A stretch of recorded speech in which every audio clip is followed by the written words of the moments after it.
یعنی بے شک ہم نے آپ کو بھیجا حق کے ساتھ۔ اے نبی اکرم صلی اللہ علیہ وسلم، بے علم مشرکین عرب کے تصورات اور خود ساختہ معیاروں کے برعکس ہم نے آپ کو رسول برحق بنا کر بھیجا ہے۔ یعنی مشرکین عرب کا یہ ڈیمانڈ تھا کہ رسول انہیں بنایا جائے، ان کے قبیلوں کے لیڈروں کو بنایا جائے اور ان پر بھی قرآن کے مثل کتابیں نازل کی جائیں۔ یہاں پر بتایا جا رہا ہے کہ یہ ان کے اپنے سٹینڈرڈز ہیں جو انہوں نے اپنے لیے بنا لیے ہیں، لیکن اللہ کے سٹینڈرڈز پر وہ پورے نہیں اترتے، بلکہ اللہ کے سٹینڈرڈز پر ہمارے نبی محمد صلی اللہ علیہ وسلم پورے اترتے ہیں۔ بے شک اللہ کے فضل و کرم سے تو اللہ نے آپ کو رسول بنا کر بھیجا ہے،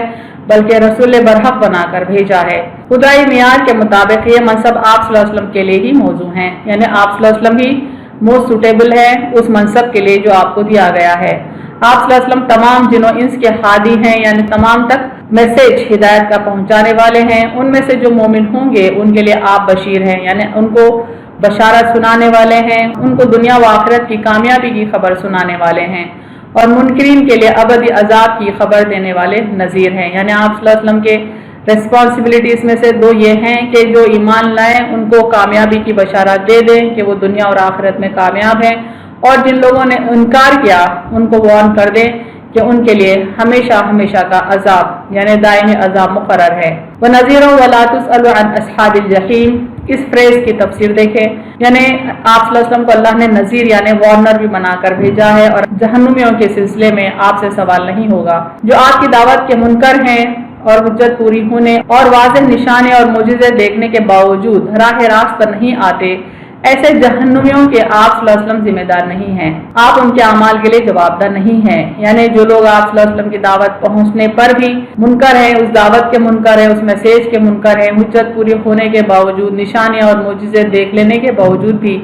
جو راہ راست پر نہیں آتے، ایسے لوگوں کے لیے آپ صلی اللہ علیہ وسلم جواب دہ نہیں ہیں، کیونکہ آپ صلی اللہ علیہ وسلم نے حق رسالت ادا کر دیا ہے اور اپنی ذمہ داری احسن طریقے سے پوری کی ہے۔ یعنی آپ صلی اللہ علیہ وسلم کی جو ذمہ داری، جو ریسپانسبلٹی تھی کہ میسیج کو اللہ کے بندوں تک پہنچا دیں اور اچھے طریقے سے پہنچا دیں، تو آپ نے بہترین طریقے سے اس میسیج کو تمام بندوں پر پہنچا دیا ہے۔ اگر کوئی انکار کرتا ہے تو اس کے لیے آپ صلی اللہ علیہ وسلم جواب دہ نہیں ہوں گے۔ یعنی آپ صلی اللہ علیہ وسلم سے کفار کی بابت سوال نہیں کیا جائے گا، جیسے فرمایا فَإِنَّمَا عَلَيْكَ الْبَلَاغُ وَعَلَيْنَا الْحِسَابُ، بس آپ کی ذمہ داری تو صرف احکام پہنچا دینا ہے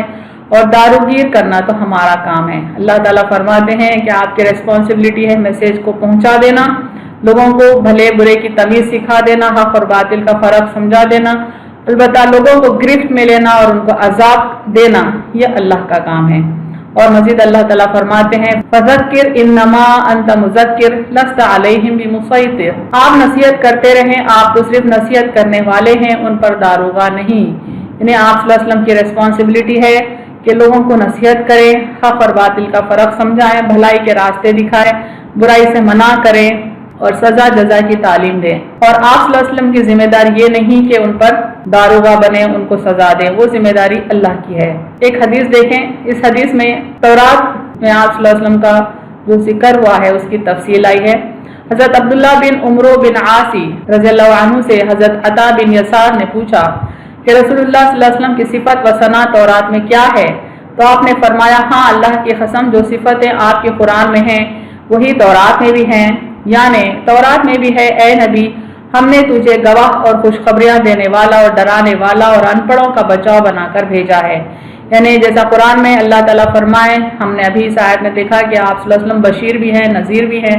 تو تورات میں بھی یہ دو صفات کا ذکر آیا ہے۔ اللہ تعالیٰ فرماتے ہیں کہ آپ کو گواہ بھی بنایا گیا، خوشخبریاں دینے والا یعنی بشیر بھی بنایا گیا، اور ڈرانے والا یعنی نذیر بھی بنا کر بھیجا گیا،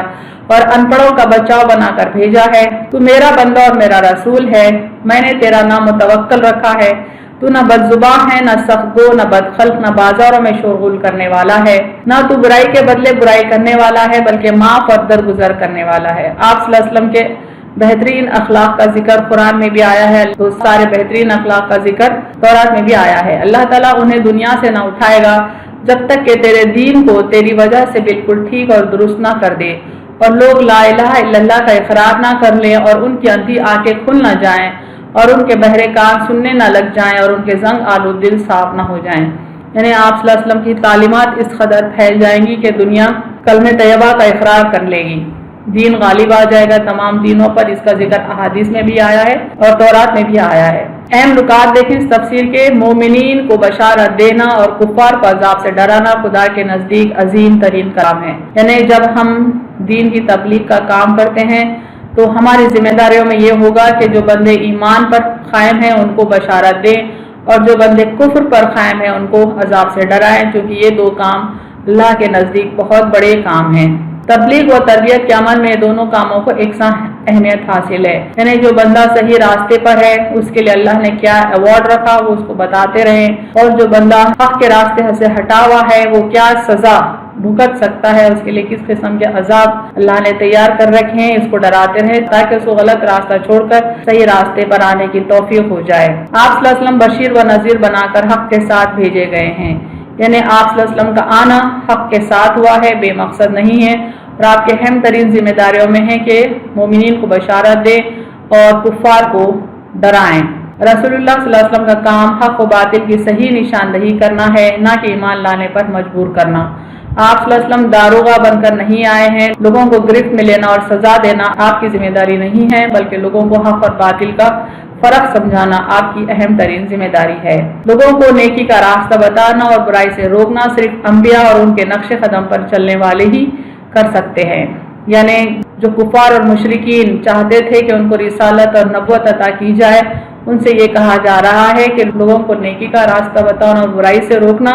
تو بے شک انبیاء علیہ السلام کر سکتے ہیں، اور وہ لوگ کر سکتے ہیں جو ان کے نقش قدم پر چلے ہیں۔ لوگوں کو صحیح راستہ بتلانا ان لوگوں کے بس کی بات نہیں جو بذات خود حق کے راستے سے ہٹ چکے ہیں، جو بذات خود باطل کے راستے پر قائم ہیں اور گناہوں میں ڈوبے ہوئے ہیں، بلکہ وہ اللہ کی نظر میں لعنت زدہ ہیں۔ ایسے لوگ رسالت کے لیے سوٹیبل نہیں ہوتے، بلکہ ایسے لوگ عذاب کے لیے سوٹیبل ہوتے ہیں۔